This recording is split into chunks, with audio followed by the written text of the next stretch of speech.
En el capítulo anterior, el cuerpo de la sombra es encontrado sin vida sobre el piso de su celda. Todo apunta a que fue envenenado. Pero un médico que tuvo contacto con el cuerpo muere en iguales circunstancias, y esa es la pista que siguen las autoridades para empezar a desentrañar el gran misterio que rodea su extraña muerte.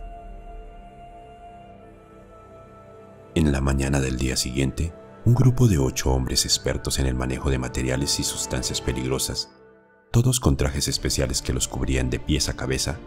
caminaban por uno de los pasillos del complejo forense en dirección a la habitación donde se encontraba el cadáver del Dr. Marcos. Su misión no era otra que tomar algunas muestras de sangre y de tejido. Luego empacarían el cuerpo en bolsas especiales que posteriormente sellarían herméticamente. Ya frente a la habitación, uno de los hombres sacó de su bolsillo una llave y con ella abrió la puerta. Posteriormente, el equipo de expertos ingresó a la habitación. En el interior la temperatura estaba a solo unos grados por debajo de la temperatura ambiente, pero suficiente para conservar en excelente forma un cuerpo sin vida. Sobre una angosta mesa de autopsia, empacado en una bolsa para cadáveres de color negra, yacía el cuerpo del Dr. Marcos. Los 8 hombres avanzaron hasta la mesa y se apostaron al lado y lado de ella. Instalaron todo el equipo que llevaban con ellos y luego el jefe del grupo procedió con sumo cuidado a abrir la bolsa para iniciar con la misión que se les había encomendado. Pero ni bien la había abierto en su totalidad, cuando el brazo izquierdo del doctor se dejó caer fuera de la bolsa, lo cual llevó a que el grupo de expertos se miraran entre ellos asombrados, pues el brazo lucía en apariencia flácido, lo que resultaba inusual. Así que rápidamente uno de ellos tomó el brazo, lo levantó y luego lo dejó caer solo para comprobar que en efecto el brazo no tenía la rigidez propia de un cadáver, sino que por el contrario, estaba totalmente flácido. Entonces, pasando por alto el estricto protocolo que debía seguir y arrastrado por una incontrolable curiosidad, el hombre se quitó los guantes que lo protegerían de cualquier tipo de sustancia peligrosa y llevó su mano derecha hasta tocar el cadáver, notando enseguida que a pesar de que la habitación estaba fría, el cuerpo tenía una temperatura perfectamente compatible con la vida. Sin dudarlo ni un segundo, el hombre pidió a uno de sus compañeros que saliera en busca de un estetoscopio, quien sin perder tiempo salió corriendo de la habitación y minutos después regresó jadeante con el instrumento requerido. El jefe del grupo retiró la máscara que como medida de protección cubría su rostro y cabeza. Recibió el instrumento que había solicitado. Luego se dirigió hasta donde estaba el cuerpo del Dr. Marcos y con ayuda del estetoscopio, en solo unos segundos pudo darse cuenta que aunque débilmente, el corazón del Dr. Marcos Grandón estaba palpitando. Aún incrédulo, el experto en ciencias forenses le tomó el pulso y a partir de allí no hubo dudas. El cuerpo del Dr. Marcos Grandón presentaba signos compatibles con la vida. El asombro de los 8 profesionales de la medicina era tan grande que no cabía dentro de la pequeña habitación y se expandió rápidamente por todo el complejo. Muy rápido aquella sala y los pasillos que a ella conducían se vieron abarrotados por médicos que iban y venían de manera apresurada, comentando entre ellos los pormenores de una situación que parecía rayar en lo absurdo y que bien podría tipificarse como un asombroso milagro. Al interior de la habitación el grupo de médicos continuaban examinando más a fondo el cuerpo cuyos signos vitales eran cada vez más perceptibles. Ante esta inexplicable situación y previa autorización, el cuerpo fue trasladado bajo estrictas medidas de seguridad a un hospital cerca de allí, en busca de instrumentos que pudieran garantizar un mejor seguimiento de todo lo que tenía que ver con la extraña y sorprendente recuperación del Dr. Grandón, así como también la tecnología necesaria para lograr una mejor estabilidad y de paso buscar respuestas más certeras que les ayudaran a resolver aquel extraño enigma al que se estaban enfrentando en ese momento. El traslado fue rápido y muy bien coordinado tanto por las autoridades de salud como por parte de la policía. Al llegar al centro médico, el cuerpo fue transportado sobre una camilla a una de las salas de emergencia previamente acondicionadas para evitar cualquier riesgo de contagio y equipada con todo lo necesario para llevar a cabo los estudios pertinentes. Todas las labores de investigación estaban a cargo del doctor en ciencias forenses Hernando Vázquez Capril, y su primera orden fue que el cuerpo del Dr. Grandón fuera conectado de inmediato a un monitor cardíaco que les permitiera saber con exactitud el comportamiento de su corazón. Pero mientras colocaban los electrodos en su cuerpo, el doctor Marcos abrió súbitamente los ojos, tratando al mismo tiempo de incorporarse de manera brusca, lo cual provocó que una de las enfermeras dejara escapar un terrorífico grito, a la vez que retrocedía y llevaba sus manos hasta cubrirse la boca en un acto de sorpresa mezclado con algo de desconcierto, gesto que también fue compartido por los demás galenos en el interior de la sala de emergencias. Ante la impactante situación, el doctor Hernando, un poco temeroso, se acercó tímidamente hasta el doctor Marcos, que lucía totalmente exaltado. «Ok, Marcos, todo está bien, solo fue un desmayo. Todo está bien y bajo control. Solo haremos algunos exámenes de rutina para estar seguros de que en tu interior las cosas andan bien. Ahora quiero que te recuestes». Marcos miraba fijamente al doctor Hernando sin comprender del todo la situación. Sin embargo, obedeció y lentamente se recostó, y su mirada fue a parar al techo. Pero solo fue por unos segundos, porque su mente pareció recordar, y muy deprisa se descubrió su brazo, el cual no tenía ni la más mínima señal de la infección que lo había atacado dentro de la prisión. Mi brazo. Mi brazo está sano. ¿Qué ha pasado? Es precisamente lo que tratamos de averiguar. Por eso es necesario que nos brindes toda tu cooperación para llegar al fondo de todo esto. Marcos asintió lentamente con la cabeza y posteriormente, de manera muy minuciosa y exhaustiva, le practicaron todos los exámenes de rigor que arrojaron resultados catalogados por todos como milagrosos. El informe final entregado por el doctor Hernando, encargado de la investigación, en el cual se hacía referencia a todos los exámenes practicados al doctor Marcos,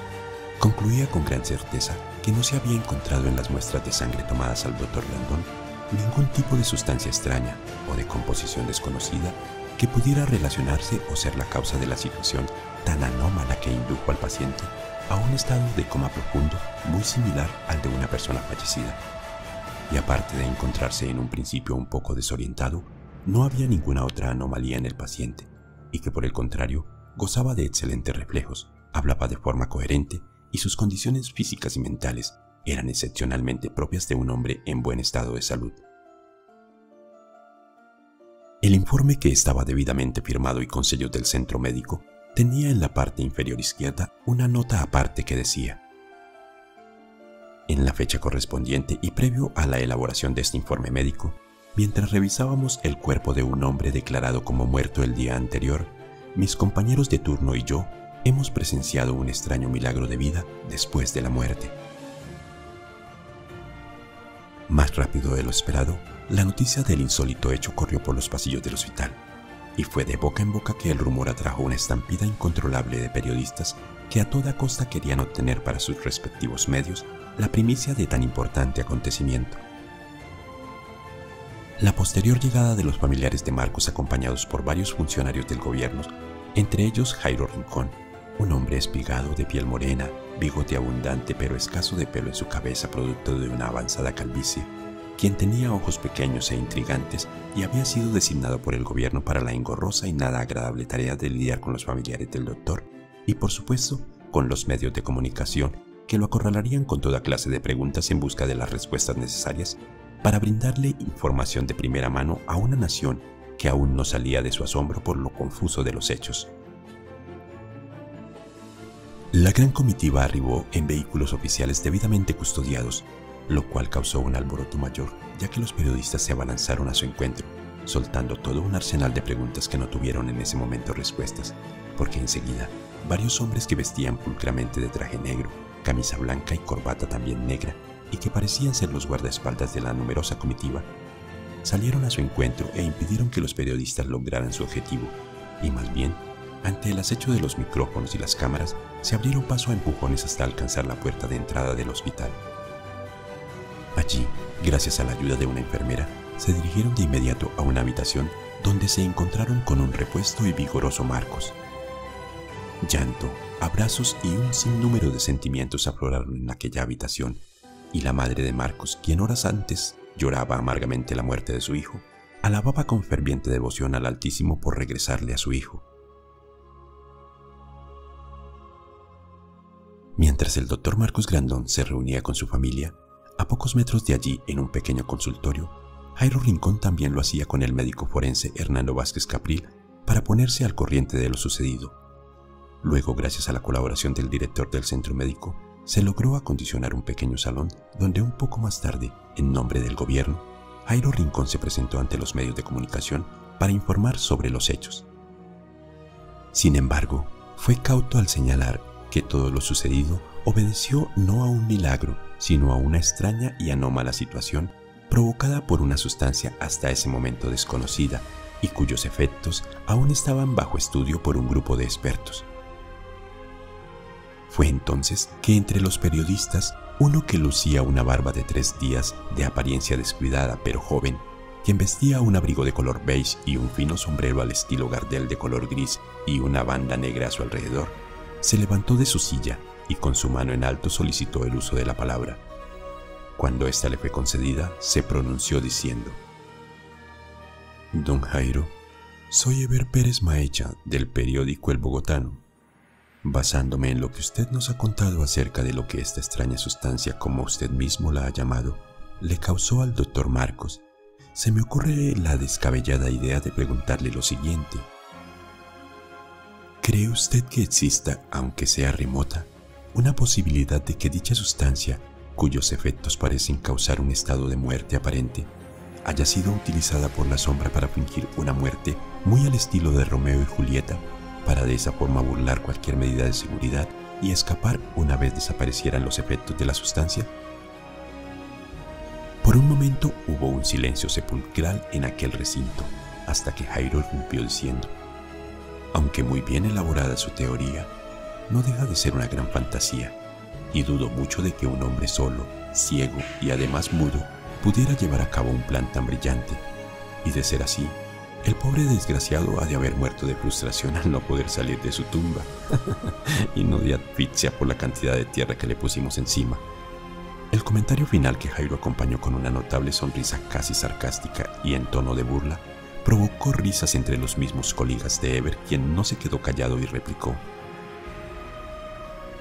«Usted acaba de referirse a la sombra como un hombre solo, pero de buena fuente sé que aquí dentro de la prisión tenía un gran compañero y aliado, mismo que alcanzó su libertad un día antes de que la sombra fuera hallado en apariencia sin vida. ¿No le resulta extraño, don Jairo, que, justo después de que César, el compañero de celda de la sombra, saliera en libertad, se presentara este raro incidente con esta sustancia? Yo creo, don Jairo, que este es el típico caso en el que la fantasía bien podría confundirse con la realidad, y quizás, lejos de estar presenciando el final de la leyenda de la sombra,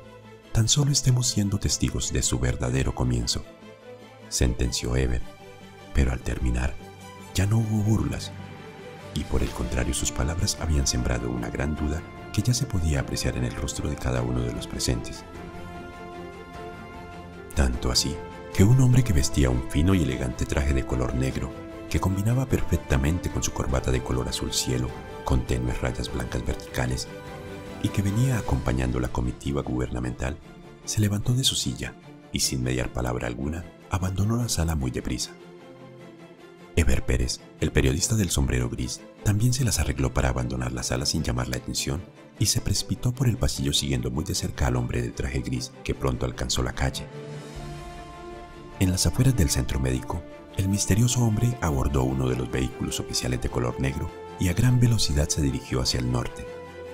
Por su parte, Eber tomó un taxi y dio instrucciones a su conductor para que siguiera el vehículo de su interés, y luego de atravesar casi por completo la ciudad, el vehículo negro finalmente ingresó a una instalación militar ubicada totalmente al norte de la ciudad, sobre una de las principales avenidas. Se trataba de la misma instalación donde el general Barrantes acostumbraba a reunirse con altos mandos del gobierno. Eber hizo detener el taxi frente a la misma instalación militar y se valió de su inteligencia, un poco de dinero y astucia para conseguir la colaboración del taxista y así llevar a cabo lo que él llamó una investigación periodística ultra secreta. De esta manera, Eber y su ahora cómplice y ayudante también permanecieron allí a la espera, mientras que con la ayuda de la potente lente de su cámara, Eber seguía los interesantes movimientos al interior de la instalación militar, muy en especial los que producían una gran agitación en una habitación ubicada en un tercer piso. Allí tenía enfocado Eber el lente de su cámara, el cual le permitía apreciar a través de la ventana cuyas cortinas esta vez estaban abiertas, al hombre del traje gris y a otros que de vez en cuando se paseaban de un lado a otro, dando clara señal de que algo no estaba del todo bien. Entre esos hombres estaba el general Barrantes, a quien en varias ocasiones Ever vio tomar el auricular de un teléfono de color rojo con una actitud que denotaba enojo y quizás frustración cuando hablaba a través del teléfono. Después de casi 45 minutos, Ever, que permanecía atento a lo que sucedía en aquella sala, fue advertido por el taxista de la presencia de varios vehículos con vidrios oscuros que se aprestaban a ingresar a la instalación militar. Se trataba de 4 vehículos Toyota 4x4 del color negro y vidrios oscuros, los cuales ingresaron y fueron directo a lo que definitivamente debía ser un parqueo subterráneo, cuya puerta, una cortina metálica, empezó a contraerse hacia arriba y se desplegó una vez los 4 vehículos estuvieron en su interior, impidiendo que el periodista pudiera ver a los ocupantes de los vehículos. Luego, sin retirar la vista de su cámara, la dirigió de nuevo hacia la ventana, pero las cortinas de esta ya se habían cerrado. Fueron 30 minutos más los que transcurrieron a partir de ese momento, sin que se percibiera ningún movimiento al interior de la instalación militar, hasta que 3 camionetas Chevrolet tipo van de color blanco, que llevaban en las puertas del conductor y el acompañante respectivamente los logos de la sección de inspecciones oculares de la medicatura forense, se estacionaron en las afueras, muy cerca a la puerta de entrada, casi al mismo tiempo que la cortina metálica del parqueadero subterráneo se abría nuevamente para dejar salir los 4 vehículos negros 4x4 de la marca Toyota, los cuales alcanzaron la avenida principal, donde se encontraron con los otros 3 vehículos para luego dirigirse en caravana hacia el sur de la ciudad. Metros más atrás, y a una distancia prudente, Ever los seguía a bordo del taxi guiado por su instinto. Una vez más, los vehículos atravesaron la ciudad hasta llegar a un apartado cementerio ubicado al sur de la ciudad. Eran casi las 5 de la tarde, y allá en el horizonte, el sol empezaba a tornarse rojizo, en medio de nubes grises que parecían escoltarlo hacia su morada, detrás de las imponentes montañas que rodeaban la capital, cuando el primer vehículo de la caravana se detuvo en la calle, junto a la entrada principal del cementerio, y de él descendieron 5 hombres, incluyendo su conductor. Todos vestían uniforme de color negro, botas militares tipo jungla. Sus rostros estaban cubiertos por pasamontañas de color negro. Portaban fusil de asalto M16 a sus espaldas y cada uno llevaba una pistola Prieto Beretta que gracias a un estuche colgaba desde la cintura y estaba sujeta al muslo por una correa propia del portaarma. 3 de ellos se quedaron a resguardar la entrada mientras los otros 2 se dirigieron al guardia que estaba parado junto a la puerta, visiblemente nervioso y con una vieja escopeta en sus manos. Luego de una corta conversación, el guardia abrió la gran puerta elaborada con gruesos barrotes de hierro y que emitió un espantoso chillido debido a la falta de un buen mantenimiento y algo de grasa en sus bisagras ya oxidadas. Una vez abierta la puerta, la caravana ingresó al cementerio, y ya en el interior, los ocupantes de los demás vehículos descendieron y se desplegaron rápidamente por todo el cementerio con el fin de localizar a las pocas personas que a esa hora visitaban la tumba de algún familiar o amigo muerto, los cuales eran cortésmente evacuados hasta las afueras del cementerio. Para ese momento,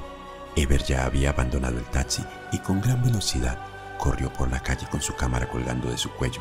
hasta alcanzar el costado opuesto a la entrada principal. Allí, un árbol frondoso que desde el interior del cementerio dejaba escapar sus verdes ramas hacia la calle, le suministró las condiciones perfectas para encubrir su secreta misión de espionaje. Por eso, no dudó en trepar por el muro hasta alcanzar las ramas del árbol, entre las que se agazapó, quedando en una posición de privilegio que le permitía ver todos los movimientos en el interior del cementerio sin ser visto. Y no tardó mucho en ubicar su objetivo, pues en la parte baja, muy cerca del árbol, se movían 2 hombres igualmente uniformados como los que había visto descender en la entrada del cementerio. Y ya a esa distancia, le fue fácil reconocer el escudo en sus uniformes. Sí, en efecto, los hombres que se habían tomado repentinamente aquel viejo cementerio pertenecían al temible Comando Élite Alfa 9. Ever los conocía muy bien, Había hecho un par de investigaciones periodísticas acerca de sus secretas misiones y gracias a ello descubrió cosas muy interesantes sobre aquel temible grupo de mercenarios. Pero eso no intimidó al astuto periodista y por el contrario, gracias al potente lente de su cámara, minuciosamente recorrió todo el interior del cementerio para analizarlos uno a uno, hasta que algo llamó su atención y una leve sonrisa se dibujó en su rostro cuando, en un rincón, apartados de la mayoría de las tumbas, observó a un grupo mayoritario de hombres del comando, acompañados de otro grupo de hombres que vestían trajes blancos que los cubrían desde sus pies a sus cabezas, y con ellos 2 hombres más que vestían de traje de saco y corbata. Ever los vio con claridad gracias al lente de su cámara, lo que le permitió concluir que se trataba de personal de medicatura forense, y a juzgar por las circunstancias, estaban allí para llevar a cabo una diligencia de exhumación, así que los 2 hombres de traje debían ser un juez y su secretario. Aquella reunión hizo que la sonrisa en el rostro de Ever se tornara pícara y aún más marcada. Sus comentarios durante la rueda de prensa con Jairo Rincón habían causado el efecto deseado, pues el cadáver que los forenses ya se apresuraban a exhumar era nada menos y nada más que el de la Sombra. Desde su ubicación, Ever fotografiaba cada movimiento que realizaban los miembros del comando y los hombres de blanco, y aunque pronto empezó a sentir la incomodidad de estar agazapado entre las ramas de aquel árbol, tuvo que permanecer en su posición, ya que cualquier movimiento podría alertar a los 2 hombres del comando que vigilaban en la parte baja muy cerca del árbol. Sin desistir en su empeño, el periodista esperó pacientemente a que los hombres cavaran en la tierra aún blanda y que parecía haber sido removida recientemente, hasta que, habiendo pasado más de 1 hora, los hombres encontraron lo que buscaban, y en efecto, minutos después, con la ayuda de sogas, fue traído hasta la superficie un ataúd elaborado con madera de pésima calidad. Uno de los hombres de negro, con seguridad del comandante, se acercó rápidamente y con un objeto de metal ayudó a abrir el féretro con algo de desesperación en su actuar. Cuando por fin lograron retirar la tapa, el hombre de negro levantó su mirada al cielo y abrió sus brazos apretando fuertemente sus puños, y luego dejó escapar un furioso rugido que se escuchó a varias cuadras de distancia. Luego, cegado por la ira, lanzó una fuerte patada al ataúd, haciendo que se volteara, y de él salieron algunas rocas como único contenido. Los hombres de blanco se quitaron las máscaras de protección que cubrían sus cabezas para mirarse unos a otros asombrados al descubrir que el cadáver de la Sombra había desaparecido. Ever Pérez Maecha los miraba a través de la lente de su cámara y mientras sonreía entre sus dientes, decía para sus adentros: Sombra, sombra, sombra. Aún después de muerto sigues causando problemas. Espero que no haya sido muy lejos,